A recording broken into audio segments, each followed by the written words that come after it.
বিরাট পর্ব। অজ্ঞাতবাসের সময় উপস্থিত এই একটি বড়ই বিপদের সময়। কোন দেশে কিভাবে থাকিলে এই বিপদে রক্ষা পাওয়া যায়? পাঞ্চাল, চেদি, মৎস্য, সুরাষ্ট্র, অবন্তী প্রভৃতি অনেক ভালো ভালো দেশ আছে। ইহাদের মধ্যে মৎস্য দেশের রাজা বিরাট অতি ধার্মিক লোক।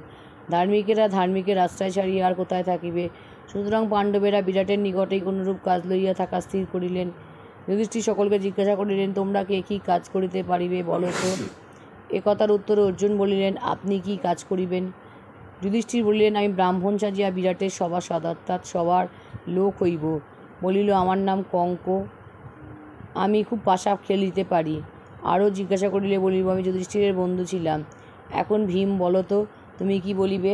ভীম বলিলেন, আমি রাধুনী ব্রাহ্মণ সাজিয়া যাইব। পরিচয় চাহিলে বলিব, আমার নাম বল্লভ, মহারাজ যুধিষ্ঠিরের পাচক ছিলাম। একটু আধটু পালোয়ানিও জানি।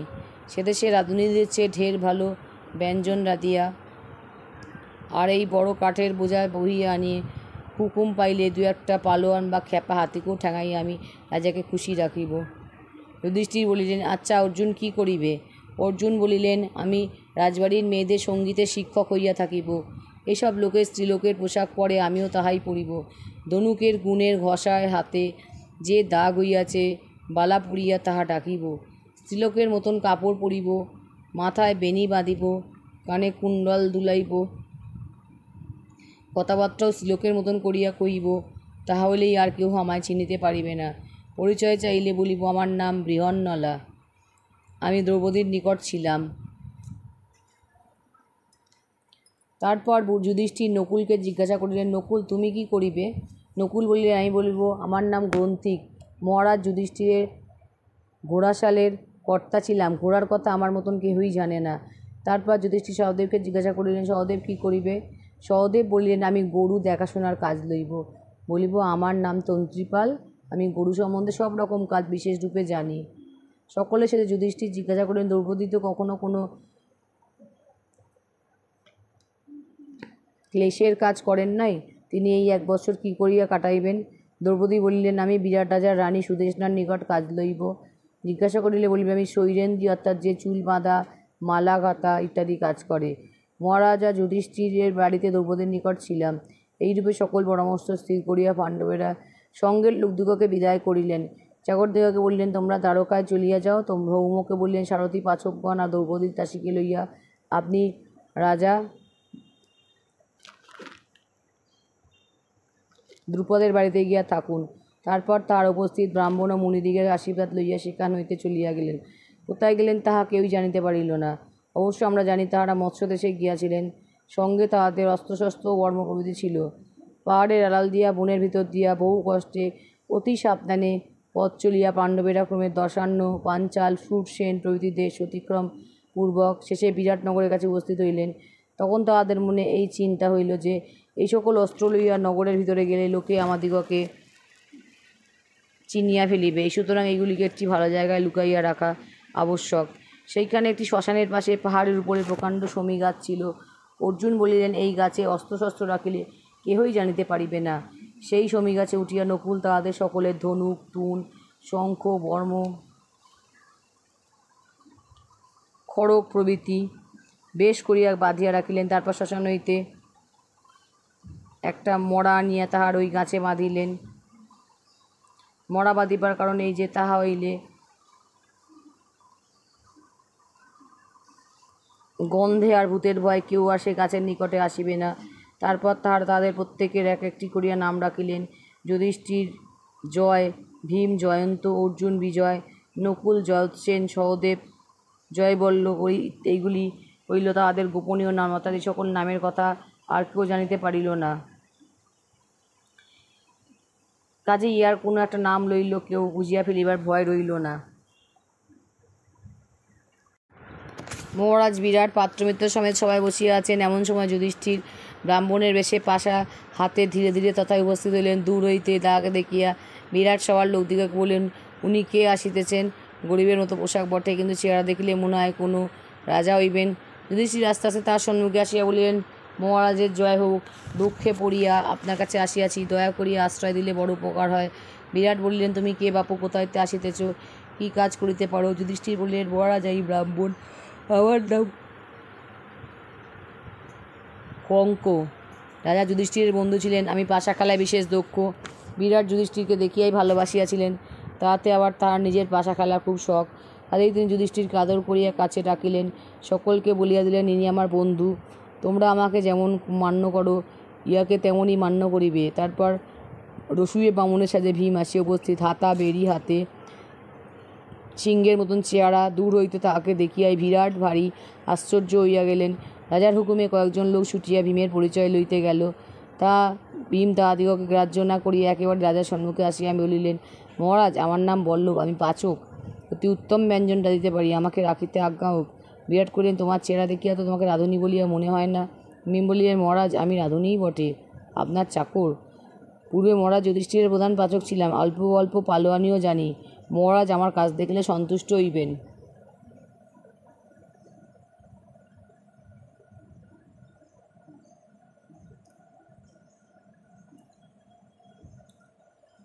এইরূপে ভীম বিরাট রাজার রসুই মহলের কর্তা হইয়া পরম সুখে সেখানে বাস করিতে লাগিলেন। এদিকে দ্রৌপদী একখানি ময়লা কাপড় পরিয়া শৈরেন্দ্রীর বেশে রাজপথ দিয়া চলিয়াছেন। পথের লোক আমি সুন্দর মানুষ কখনো দেখে নাই। তারা আশ্চর্য হইয়া তার পরিচয় জিজ্ঞাসা করে। তিনি বলেন, আমি শৈরেন্দ্রী, কাজ খুঁজিতেছি, কিন্তু তাহার এ কথা কেউ বিশ্বাস করে না। রানী সুদেশনাও ছাদ হইতে দ্রৌপদীকে দেখিতে পাইলেছিলেন। তিনি তাড়াতাড়ি তাহাকে ডাকাইয়া পরিচয় জিজ্ঞাসা করিলেন। দ্রৌপদী বলিলেন, আমার স্বামী 5 জন গন্ধর্ব, কোনো কারণে তাহারা এখন বড়ই দুঃখে পড়িয়াছেন, আর আমি শৈলেন্দ্রীর কাজ করিয়া দিন কাটাইতেছি। আগে জানি সত্যভামা আর দ্রৌপদীর নিকট কাজ করিয়াছিলাম, এখন আপনার নিকট আসিয়াছি, দয়া করিয়া আশ্রয় দিলে এখানে থাকিব। সুদেশনা আহ্লাদের সহিত দ্রৌপদীকে শৈলেন্দ্রীর কাজে নিযুক্ত করিলেন। দ্রৌপদী বলিলেন, না মা, আমি কখনো উচ্ছিষ্ট ছুঁই না বা কোনো নীচ কাজ করি না। আমার গন্ধর্ব স্বামীরা যদিও দুঃখে পড়িয়াছেন, তবুও তাহারা আমাকে সর্বদা রক্ষা করেন। কেউ আমার অপমান করিলে তাহাকে মারিয়া ফেলেন। এইরূপে ক্রমে অর্জুন, সহদেব আর নকুল এক এক করিয়া বিরাট রাজার নিকট কাজ লইলেন। অর্জুন লইলেন রাজকুমারী উত্তরার গানের শিক্ষক, সহদেব আর নকুল হইলেন গোশাল আর ঘোড়াশালের কর্তা। অর্জুন এখন স্ত্রীলোকের মতন পোশাক পরেন, বাড়ির ভিতরেই থাকেন। ভীমও তাহার কাজ ছাড়িয়া রান্নার মহলের বাইরে আসিবার অবসর পান না, কাজেই তাহাদের কথা কেউ জানিতে পারিল না। এইরূপে দিন যায়। পাণ্ডবদের কাজ দেখিয়া বিরাট তাহাদের সকলের উপরে ভীষণ সন্তুষ্ট। ভীম ইহার মধ্যে জিমুত নামক একটা পালোয়ান হারাইয়া রাজার নিকটে অনেক পুরস্কার পাইয়াছেন, সুতরাং মোটের ওপরে তাহারা সুখেইয়াছেন বলিতে হইবে। কিন্তু দ্রৌপদীর সময় নিতান্তই কষ্টে কাটাইতে লাগিল।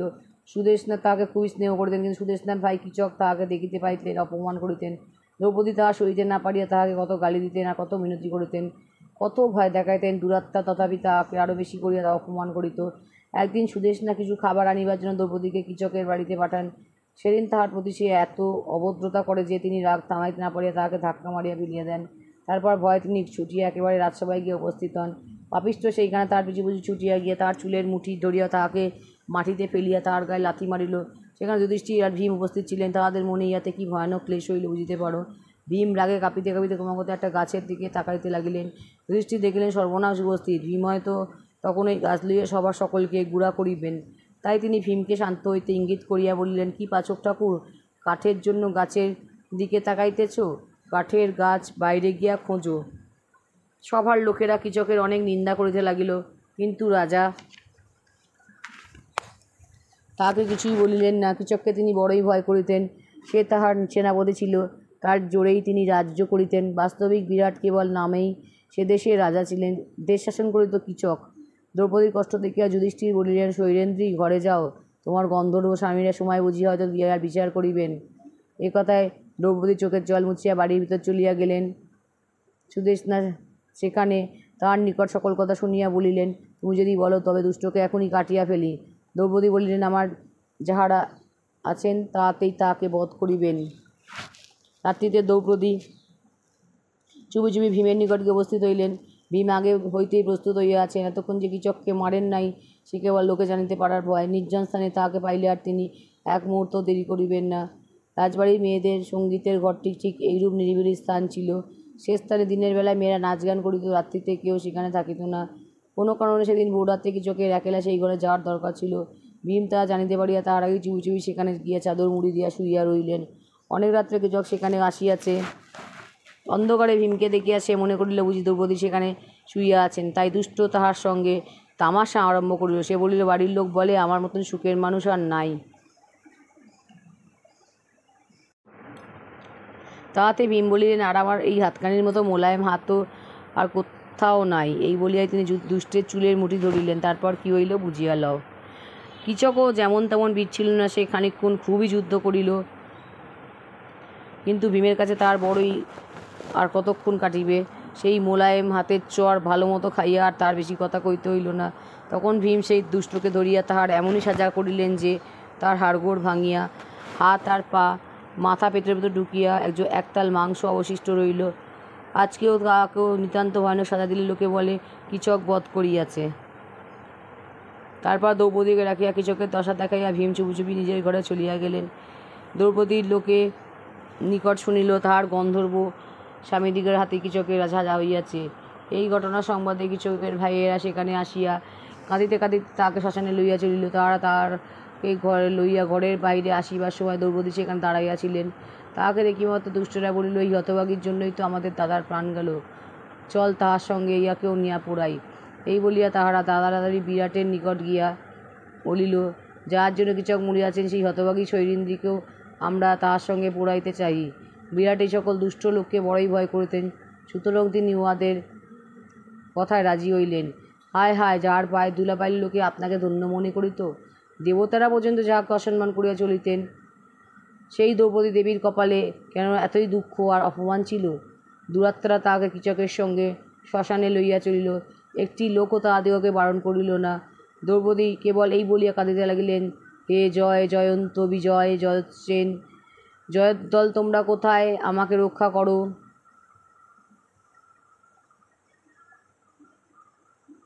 ভীম তার ভয়ানক কার্য শেষ করিয়া সবাইকে একটু নিদ্রার আয়োজন করিতেছেন, এমন সময় দ্রৌপদীর সেই কান্না তাহার কানে গেল। তিনি তৎক্ষণাৎ তাড়াতাড়ি পোশাক বদলাইয়া একটা গোপনীয় পথে শ্মশানে গিয়ে উপস্থিত হইলেন। সেখানে 10 ব্যাম 35 হাত 3.5 হাতে 1 ব্যাম লম্বা প্রকাণ্ড একটা গাছ ছিল। সেই গাছ তুলিয়া লইয়া তিনি যখন ঘোরতর গর্জনে সেই দুরাত্মাদিগকে তাড়া করিলেন, তখন তাহাকে নিতান্তই ভয়ঙ্কর দেখা গিয়াছিল, তাহাতে সন্দেহ নাই। তাহারা তাকে দেখিবা মাত্রই, বাবা গো, ওই গন্ধর্ব আসিতেছে বলিয়া দ্রৌপদীকে ফেলিয়া ঊর্ধ্বশ্বাসে পলাইতে লাগিল। কিন্তু পলাইয়া আর কতদূর যাইবে? ভীম সেই গাছ দিয়া দেখিতে দেখিতে তাদের মাথা গুঁড়া করিয়া দিলেন। ওরা 105 জন ছিল, তাহারা একটুও প্রাণ লইয়া ঘরে ফিরিতে পারিল না। তারপর দ্রৌপদীকে শান্ত করিয়া ভীম পুনরায় ঘরে চলিয়া আসিলেন। এদিকে দেশের সকল লোক গন্ধর্বের ভয় নিতান্তই ব্যস্ত হইয়া উঠিল। নিজে রাজা আসিয়া রানীকে বলিলেন, এই মেয়েটি আমাদের এখানে থাকিলে তো বড়ই ভয়ের কথা, ফিরে দেখিতেছি, ইয়াকে বলো সে অন্যত্র চলিয়া যাও। দ্রৌপদী ঘরে ফিরিয়া মাত্র সুদেশনা তাহাকে কথা জানাইলেন। তাহা শুনিয়া দ্রৌপদী বললেন, মা, আর 13টি দিন দয়া করি অপেক্ষা করুন, তারপর আমি এখান হইতে চলিয়া যাইব। এই সময়ের মধ্যেই আমার স্বামীগণের দুঃখ দূর হইবে। দুঃখ দূর অর্থ মানে বুঝিয়াছ, অর্থাৎ তার 13 দিন গেলেই অজ্ঞাতবাসের 1 বৎসর শেষ হইবে।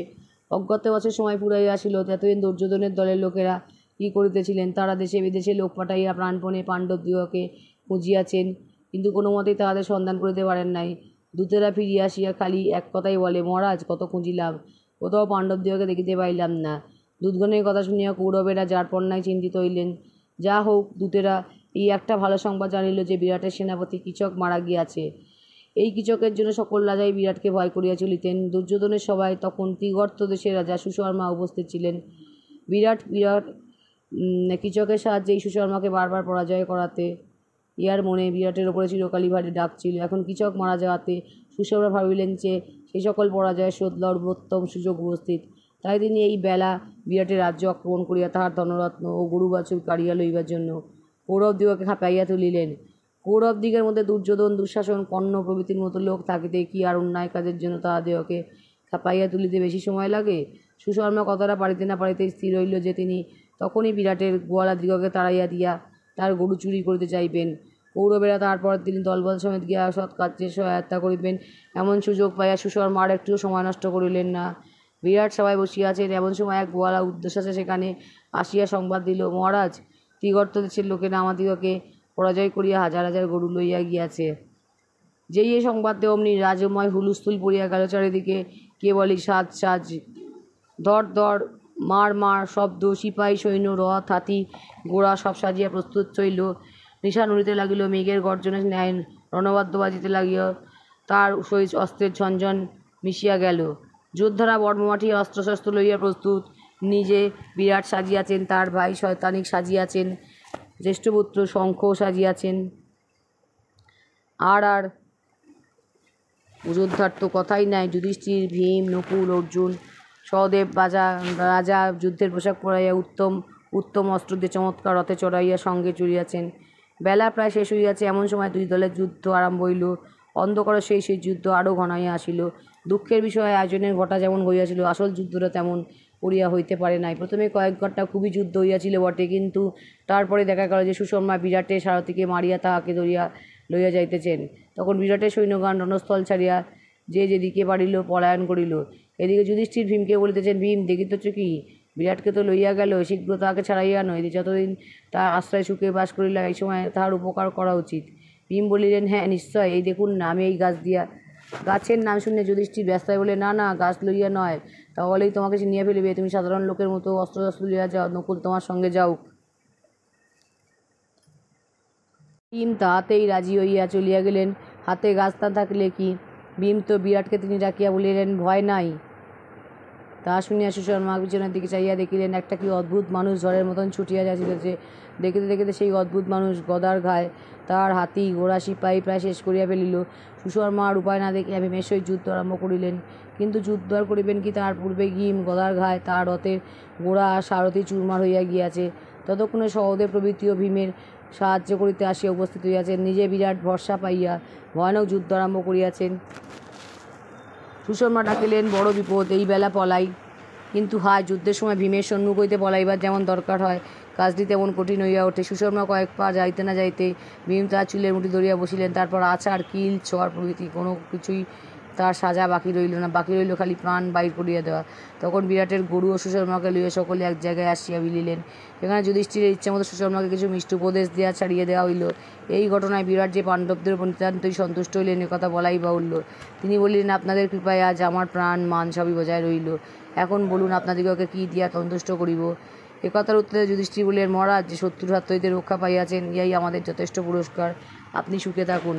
তারপর যুদ্ধ জয়ের সংবাদ লইয়া দূতেরা বিরাট নগরের দিকে ছুটিয়া চলিল। অন্য সকলে সেই রাত্রি যুদ্ধক্ষেত্রে কাটায় পরদিন বাড়ি ফিরিবার আয়োজন করিতে লাগিলেন। এদিকে বিরাটনগরে অনেক বড় বড় ঘটনা ঘটিতেছিল। বিরাট দলবল লইয়া ত্রিগর্ত দেশে যুদ্ধ করিতে গিয়াছেন। বাড়িতে রাজপুত্র, উত্তর আর কয়েকজন কর্মচারী ছাড়া আর কেউ নাই। ইহার মধ্যে দুর্যোধন, অসংখ্য সৈন্য আর ভীষ্ম, দ্রোণ, কর্ণ, কৃপ, অশ্বত্থামা, শকুনি, দুঃশাসন প্রভৃতি বড় বড় বীর সমেত আসিয়া উপস্থিত। তারা আসিয়াই বিরাটের গোয়ালাদিগকে ঠেঙাইয়া একেবারে 60,000 গরু লইয়া প্রস্থান করিলেন। গোয়ালারা মার খাওয়াইয়া চেঁচাইতে চেঁচাইতে আসিয়া রাজপথে খবর দিলেন। পূর্বেই বলিয়াছি, তখন রাজবাড়িতে আর যোদ্ধা ছিল না, ছিলেন কেবল রাজপুত্র উত্তর। তিনি বাড়ির ভিতর হইতে এই সংবাদ শুনিয়া স্ত্রীলোকদিগর নিকট বাহাদুরি লইবার জন্য বলিতে লাগিলেন, কি করি, একজন সারথি নাই। ভালো একজন সারথি পাইলে আমি ভীষ্ম মারিয়া এখনই গরু ছাড়াইয়া আনতাম। কৌরবের দেশ খালি পাইয়া গরু চুরি করিয়া নিতেছে, আর আমি সেখানে থাকলে দেখিতাম কেমন করিয়া নেয়।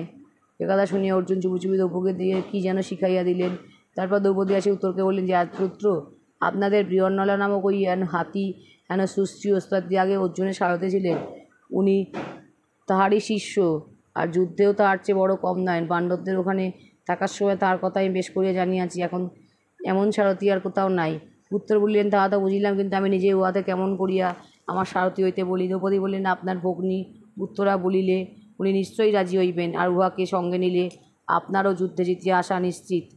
উত্তরাকে অর্জুন নিজের কন্যার মতো স্নেহ করিতেন। তার আবদার তিনি কিছুতেই রাখিয়া পারিতেন না। উত্তরের কথা রাজকুমারী যখন অর্জুনের নিকট আসিয়া মধুর স্নেহ আর আদরের সহিত তাহাকে সারথি হইবার জন্য অনুরোধ করিলেন, তখন আর তাহার না বলিবার উপায় রহিল না, আর তাহার না বলিবার ইচ্ছাও ছিল না।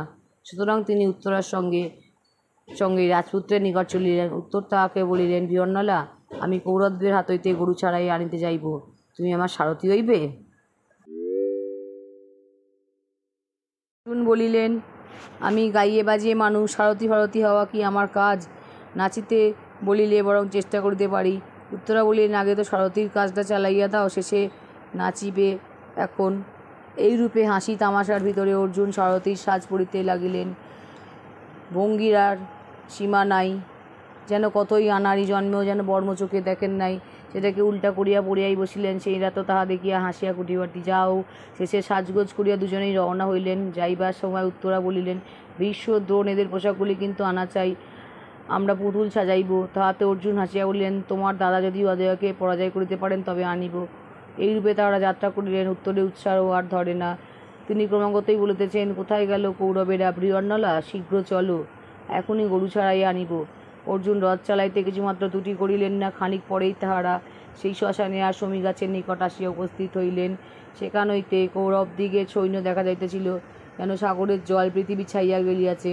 সেই সৈন্যের দল দেখিয়া উভয় উত্তরার মুখ শুকাইয়া গেল। তিনি বলিলেন, ও বৃহন্নলা, আমাকে কোথায় আনিলে?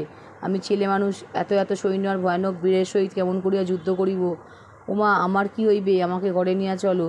অর্জুন বলিলেন, সে কি রাজপুত্র, এত বড়াই করিয়াছিলে, সেসব এখন কোথায়? এখন খালি হাতে ফিরিলে লোকে বলিবে কি? আমি তো গরু না লইয়া ঘরে ফিরিতে পারিব না। উত্তর বলিলেন, গরু যায় সেও ভালো, খালি গালি খাই সেও ভালো, আমি যুদ্ধ করিতে পারিব না। এই বলিয়া রাজপুত্র রথ হইতে লাফাইয়া পড়িয়া দে ছুট। কি বিপদ বুঝি, বেচারা সবই মাটি করে। কাজেই অর্জুনকে আরও কিছু পিছু ছুটিতে রইল। ছুটিতে তাহার মাথার লম্বা বেণী এড়াইয়া গেল, গায়ের চাদর হাওয়ায় উড়িতে লাগিল।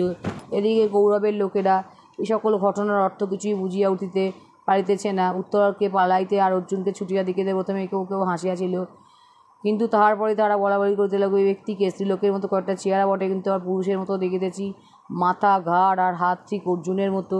এ ব্যক্তি নিশ্চয়ই অর্জুন, নইলে এমন তেজিয়ান চেহারা কার, আর এমনই বা সাহস কার যে বেলা আমাদের সঙ্গে যুদ্ধ করিতে আসিয়াছে?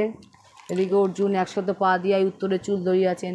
তখন সে উত্তরের কান্না, ও বৃহন্নলা, শীঘ্র ঘরে চলো, তোমাকে মোহর দিব, হীরা দিব, ঘোড়া দিব, রথ দিব, হাতি দিব, আমাকে ছাড়িয়া দাও। অর্জুন তাকে সাহস দিয়া বলিলেন, রাজপুত্র, তোমার কোনো ভয় নাই। তুমি যুদ্ধ করিতে না চাও, আমার সারথীও আমি যুদ্ধ করিয়া গরু ছাড়াইব। এইরূপে উত্তরকে শান্ত করিয়া অর্জুন তাহাকে রথে তুলিয়া সেইখানে হইতে প্রস্থান করিলেন। এদিকে দ্রোণ ভীষ্মকে বলিতেন, ভীষ্ম, আজ কিন্তু অর্জুনের হাতে আমাদের রক্ষা নাই। যুদ্ধ শিবকে খুশি করিয়াছে, তারপর এতদিন ক্লেশ পাইয়া রাগিয়াছে, ও কি আমাদিগকে সহজে ছাড়িবে? এ কথায় কর্ণ বলিলেন, আমার আর দুর্যোধনের যে ক্ষমতা অর্জুনের এক আনাও নাই। দুর্যোধন বলিলেন, এ যদি অর্জুন হয় তবে তো ভালোই হইল, অজ্ঞাতবাস শেষ না হইতে আসিয়া উপস্থিত হইয়াছে। কাজেই আর 12 বৎসর ইহাদিগকে বনবাস করিতে হইবে। ইহাদের এইরূপ কথাবার্তা চলিয়াছে, ততক্ষণে অর্জুন উত্তরকে লইয়া সেই শমী গাছের নিকটে উপস্থিত হইয়াছেন।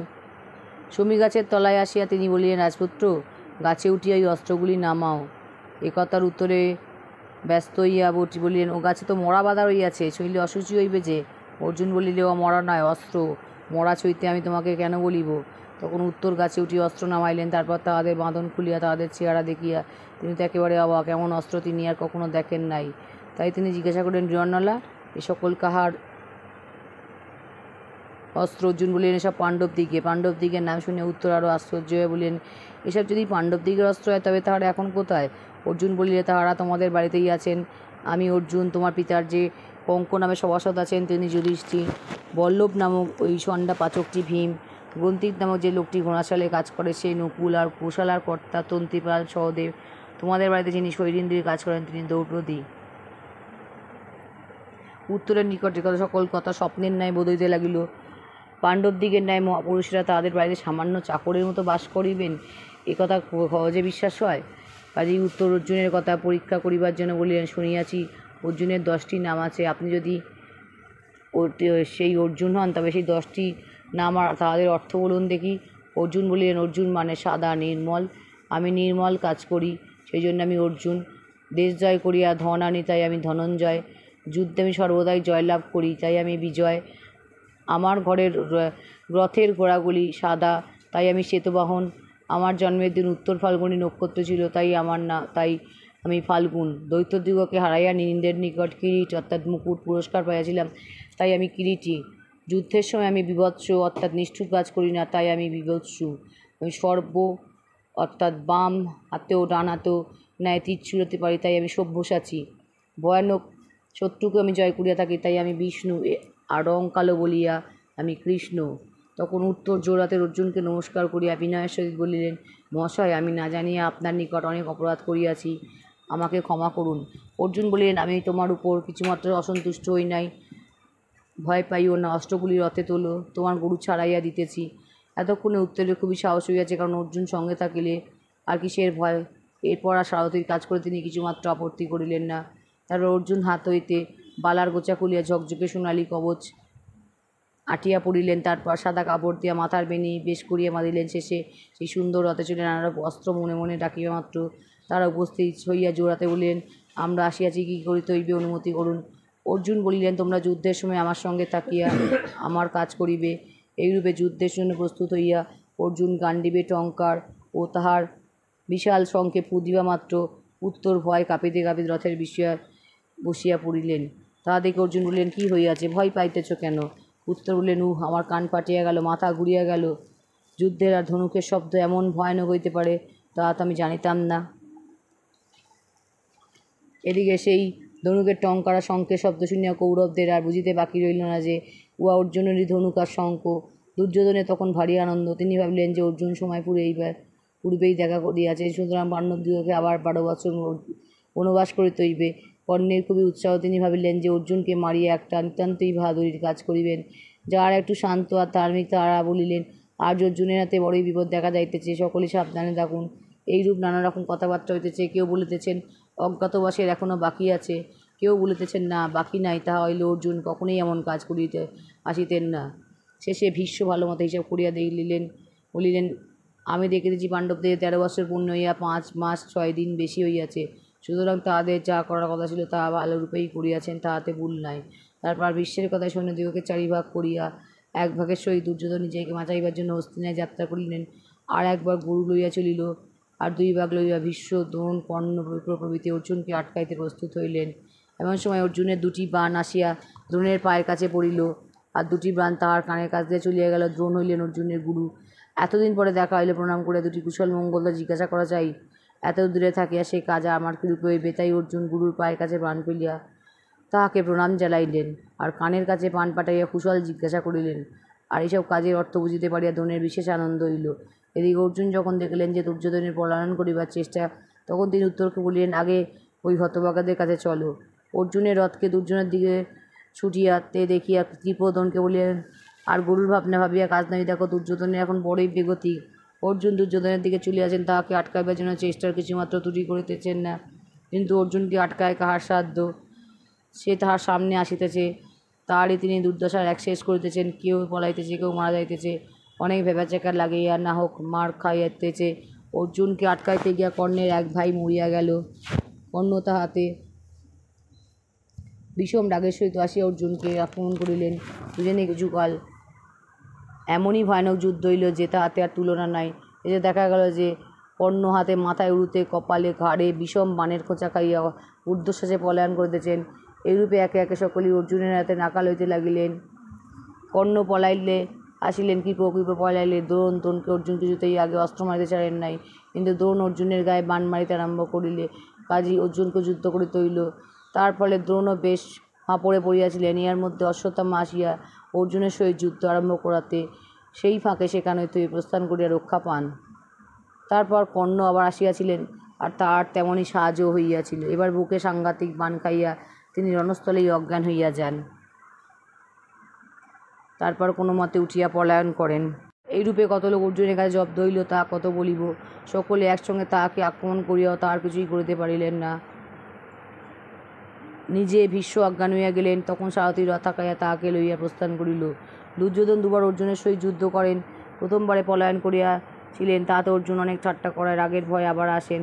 এবারে ভীষ্ম প্রভৃতি সকলে তাহার সাহায্য আরম্ভ করিতে লাগিলেন। তারা সকলে মিলিয়া অর্জুনের উপরে বাণ মারিতে আরম্ভ করিল। অর্জুন অতি চমৎকার উপায়ে ইহাদিগকে জব্দ করেন। এবার কাউকেও মারিবার চেষ্টা না করিয়া তিনি সম্মোহন নামক অস্ত্র ছুড়িয়া মারিলেন। সেই অস্ত্র আশ্চর্যত্ব ছাড়িয়া শঙ্খে মুদিয়া মাত্র সকলে অজ্ঞান হইয়া ঘুমাইয়া পড়িল। তখন উত্তরা সেই কথা মনে করিয়া তিনি উত্তরকে বলিলেন, তুমি শীঘ্র গিয়া দ্রোণ, কৃপ, কর্ণ, অশ্বত্থামা আর দুর্যোধনের গায়ের কাপড়গুলি লইয়া আসো। সাবধান, ভীষ্মের কাছে যাইও না, তিনি ওই অস্ত্র থামাইবার সংকেত জানেন, হয়তো তিনি অজ্ঞান হন নাই। অর্জুনের কথা যে ঠিক তাহার পরিচয় হাতেই পাওয়া গেল। কর্ণ, দুর্যোধন প্রভৃতি কাপড় আনিয়া উত্তর ভালো করিয়া রথে বসিতে না বসিতেই ভীষ্ম আসিয়া উঠে যুদ্ধ আরম্ভ করিয়াছেন, কিন্তু অর্জুনের 10 বাণ খাইয়া বুড়ার আর যুদ্ধ করিতে হইল না। এদিকে দুর্যোধন জাগিয়া উঠিয়া ভারী চোটপাট আরম্ভ করিয়াছেন।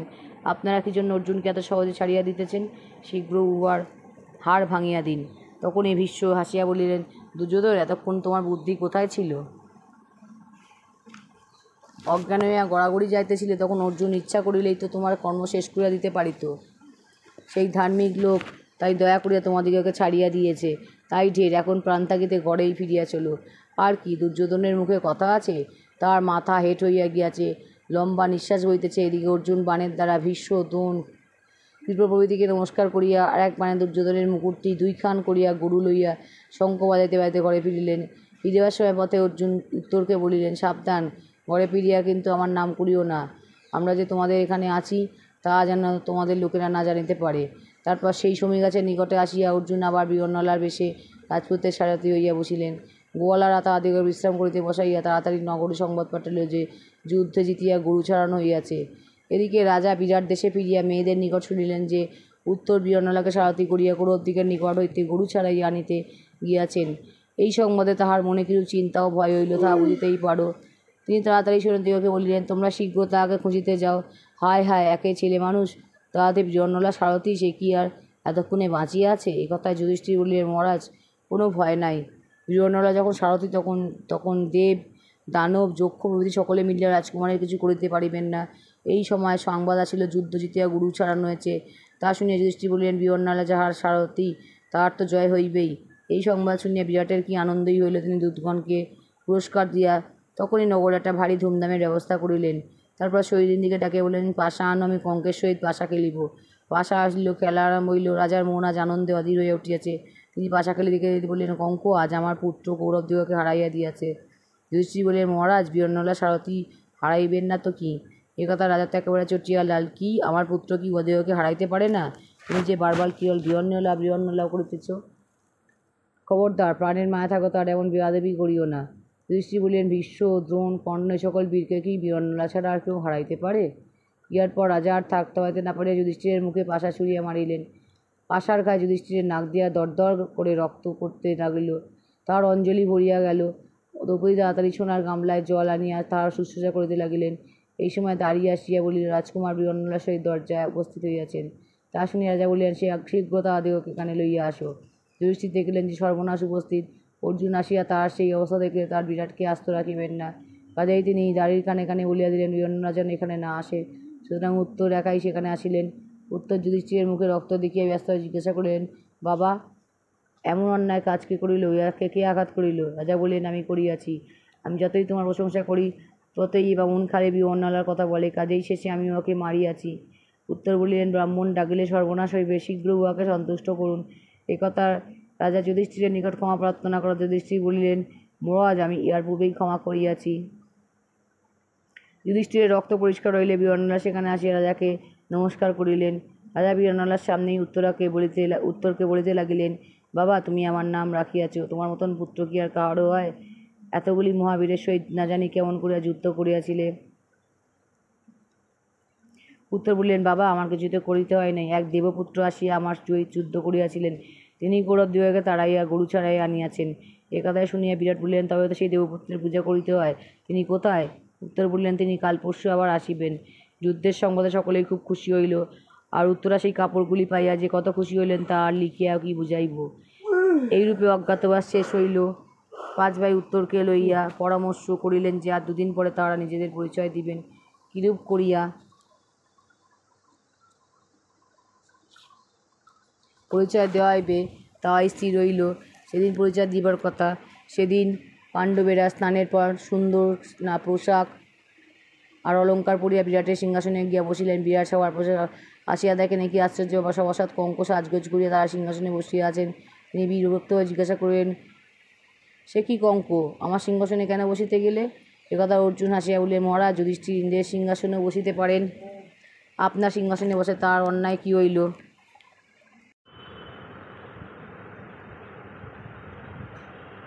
বিরাট বলিলেন, ইনি যদি রাজা যুধিষ্ঠির হন তবে তাহার ভ্রাতাগণা দ্রৌপদী দেবী কোথায়?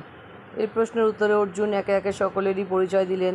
তারপর উত্তর অর্জুনের অনেক প্রশংসা করিয়া বলিলেন যে দেবপুত্র কৌরবদিগকে সেই ভয়ঙ্কর যুদ্ধ করিয়া গরু ছাড়াইয়াছিলেন, তিনিই এই অর্জুন। সকল কথা শুনিয়া বিরাটের যেমন আশ্চর্য বোধ হইল, তেমনি তিনি আনন্দিতও হইলেন। পাণ্ডবদিগকে যত প্রকারে আদর দেখানো সম্ভব মনে হইল, তিনি তাহার কিছুই বাকি রাখিলেন না। তিনি কেবল বলিতে লাগিলেন, আমার কি সৌভাগ্য, কি সৌভাগ্য! বিশেষত অর্জুনের প্রতি তাহার যে কিরূপ স্নেহ হইল তাহা বলিয়া শেষ করা যায় না। তাহার নিতান্ত ইচ্ছে হইল নিজের কন্যা উত্তরার সহিত তাহার বিবাহ দেন, কিন্তু এ কথায় অর্জুন রাজি হইলেন না। তিনি বলিলেন, আমি উত্তরার গুরু, তাহাকে সর্বদা আমার কন্যার মতো ভাবিয়া স্নেহ করিয়াছি। তিনি আমাকে পিতার ন্যায় ভক্তি করিয়াছেন, উহার সহিত কি আমার বিবাহের কথা হইতে পারে? আমার পুত্র অভিমন্যুর সহিত উত্তরার বিবাহ হউক। এ প্রস্তাবে সকলেই সন্তুষ্ট হইলেন। রূপে, গুণে, বিদ্যায়, বুদ্ধিতে, বীরত্বে অভিমন্যুর মতো এমন সুপাত্র আর হয় না। কাজেই সুন্দর দিন দেখিয়া মহাসমরয় অভিমন্যু আর উত্তরার বিবাহ হইয়া গেল। বিবাহের পর নানা দেশ হইতে বিরাট এবং পাণ্ডবদিগের আত্মীয়স্বজন আর রাজারা আসিয়াছিলেন। কৃষ্ণ, বলরাম, দ্রুপদ, ধৃষ্টদ্যুম্ন প্রভৃতি কেহই আসিতে বাকি ছিল না।